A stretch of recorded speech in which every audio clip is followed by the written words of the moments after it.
ኢና ሊላሂ ወኢና ኢለይሂ ራጂኡን በማዕከላዊ ኢትዮጵያ ክልል ምስራቅ ጉራጌ ዞን መስቃን ወረዳ የተመረዘ ምግብ በልተው ከታመሙ 8 የአንድ ቤተሰብ አባላት ውስጥ የሰባቱ ህይወት ማለፋቸውን ተሰምቷል። ኢና ሊላሂ ወኢና ኢለይሂ ራጂኡን። ከእንደዚህ አይነት ነገር አላህ ሱብሃነሁ ወተዓላ ይጠብቀን ይጠብቃችሁ። አሰላሙ አለይኩም ወራህመቱላህ ወበረካቱ። ድና የተከበራችሁ ውድ የሷሊሃ ቤተሰቦች እንዴት ናችሁ? እንደምን ቆያችሁ? ከኔ ጋር ሁሉ ሰላም ነው አልሐምዱሊላህ። ዛሬ በሀገራችን እጅግ በጣም አስደንጋጭ የሆነ ነገር ተሰምቷል።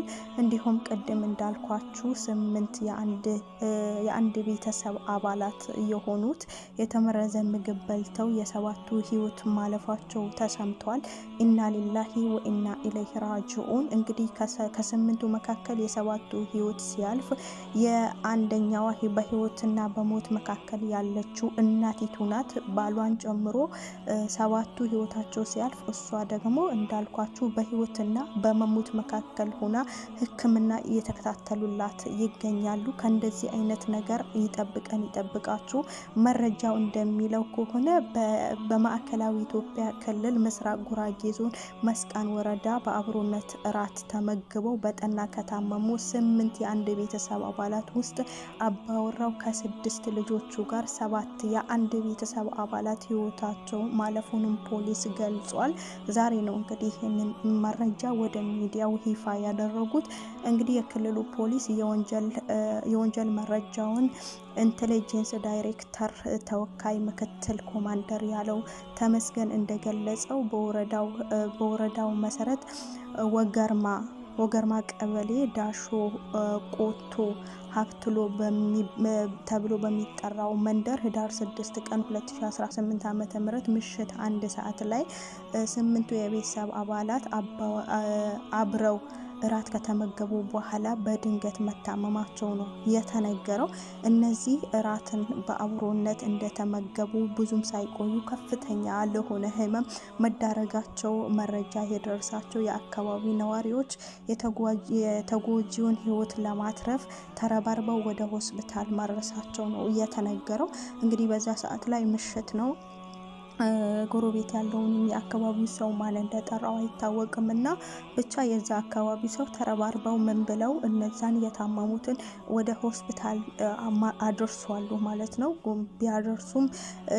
ቢሆንም ግን ከተጎዱ የቤተሰብ አባላት የ5ቱ መንግስቱ ኃይሌና የ7 አመቱ መክበና ኃይሌ የተባሉ እና የ17 አመቱ ተክሎ ኃይሌ የተባሉ 3 ወንድማማቾች በእለቱ ሆስፒታል እንደደረሱ ህይወታቸው ማለፉ ነው የተገለጸው። ኢና ሊላሂ ወኢና ኢለይሂ ራጂኡን። የአላህ ከእንደዚህ አይነት ነገር አንተ ጠብቀን።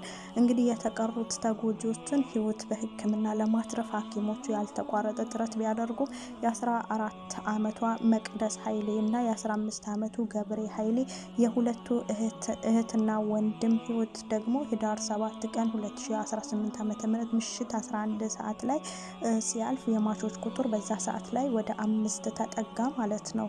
አላህ ይጠብቀን ከእንደዚህ አይነት ነገር። እንግዲህ ከዛ በኋላ ከተቀሩ ተጎጂ ደግሞ የ1 አመት ከ7 ወር ህፃን ሲሳይ ኃይሌ ህዳር 9 ቀን 2018 ዓ.ም ከጧቱ 2 ሰዓት ላይ ህይወቱ ሲያልፍ የ6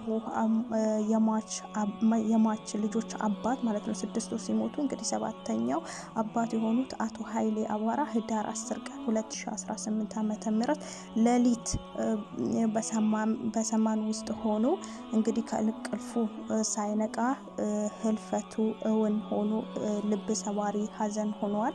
እንግዲህ 6 ልጆቹን አጥቶ እንደገና የ7ኛ ደግሞ እሱም በተኛበት እዛ ማሸለቡን ነው የተሰማው። እና ሊላሂ ወኢና ኢለይሂ ራጂኡን።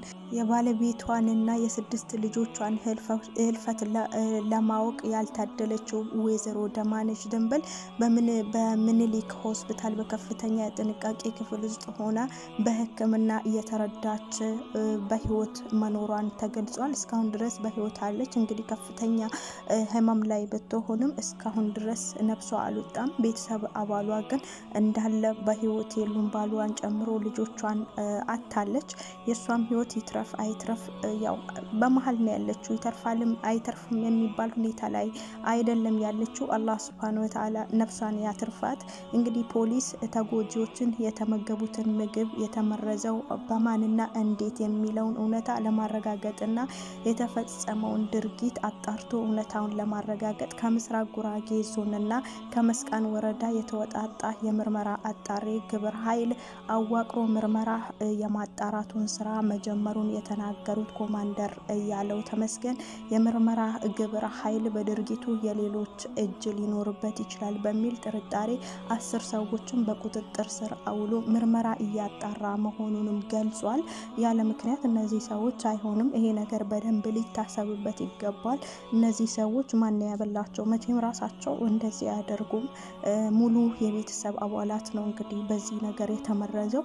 ስለዚህ ጠርጥሮ ደግሞ እውነታውን ማን እንደዚህ እንዳደረገባቸው መንጥሮ ማውጣቱ አስፈላጊ ነው። እንግዲህ ተጎጂዎች በዳግማዊ ምኒልክ ሆስፒታል ሕክምና ተከታትለዋል ያለው ፖሊስ የማቾች የአስክሬን ምርመራ ውጤትም እየተጠበቀ መሆኑንም ስለ ጉዳዩ የተሻለ ፍንጭ ሊሰጥ እንደሚችልም መረጃ ሊገኝ እንደሚችልም ይገምታል። ግዴታ መገኘት አለበት ይሄ መረጃ ደግሞ የክልሉ ፖሊስ የሚዲያ ክፍል ይሄንን ዜና በሚዲያ ይፋ እስካደረገበት ሰዓት ድረስ ከ8ቱ ተጎጂዎች ውስጥ አንዷ የሆነችው የቤት እማወራ በአዲስ አበባ ምኒልክ ሆስፒታል በሕክምና እየተረዳች መሆኑንም አረጋግጧል። አላህ Subhanahu Wa Ta'ala ያ ረብ አፍያ ያደርግላት አፍያ ያድርጋት። ማለትም ልጆቿን አጣለች ባሏን አጣለች ቤቱ ባዶ ነው። ብቻ እንጃ ከባድ ነው ወላሂ በጣም ከባድ ነው። እንደዚህ አይነት አስደንጋጭ ነገር አላህ Subhanahu Wa Ta'ala ይጠብቀን ይጠብቃቸው። ሐቂቀተን በጣም ነው የሚያመው። እሷንም ነፍስ ቢያተርፋት ደግሞ እኔ እንጃ ያኔ እሷ ራሱ ከበልጆቿ ነታ ባሏን አጣ ቤቱ ባዶ ሆኖ የምትቋቋመው ሁላ አይመስለኝም። ብቻ ህይወቷን አላህ Subhanahu Wa Ta'ala ያተርፋት። ከእንደዚህ አይነት ነገር አላህ Subhanahu Wa Ta'ala ቤተሰቦቻችንንም እኛንም አላህ Subhanahu Wa Ta'ala ይጠብቀን ከእንደዚህ አይነት ነገር። ሐቂቀተን በጣም ከባድ ነው። ባንዴ ያላሰባችሁትን ውርጅብኝ በሰው እጅ ደግሞ እንደዚህ መርዘው አብልቶ እንደዚህ ማድረግ ደግሞ የሰው ጭካኔ በቃ ለምን እንደዚህ ሊያጠፏቸው እንዳሰቡ ይሄን ነገር እንዳደረጉ ወላሁ አለም አላህ Subhanahu Wa Ta'ala የእጃቸውን ይከፍላቸዋል። ብቻ በዱንያ ምንም ባይላቸውም አኺራ ላይ ያገኙታል ይሄንን ነገር። ከእንደዚህ አይነት ነገር ሰዎችም አላህ በአካባቢያችን ካሉ እንደዚህ አይነት ሰዎች በአካባቢያችንም ካሉ አላህ Subhanahu Wa Ta'ala ያሪቀልን እና ውዶችዬ የዛሬው መረጃ ኢትዮጵያ ማዕከላዊ ኢትዮጵያ ክልል ያወጣው መረጃ አስደንጋጭ ይሄንን ይመስል ነበር። ስለተከታተላችሁኝ እጅግ በጣም አመሰግናለሁ። ማንንም ማመን የለባችሁም ራሳችሁን ጠብቁ። ጊዜው ከፍቷል። አላህ Subhanahu Wa Ta'ala ይጠብቀን ይጠብቃችሁ። አመሰግናለሁ ስለተከታተላችሁኝ። በሌላ ጊዜ በሌላ ቪዲዮ ተመልሰን እስከምንገናኝ በያላችሁበት ሰላም ሁኑልኝ። ሰላም አለይኩም ወራህመቱላሂ ወበረካቱ።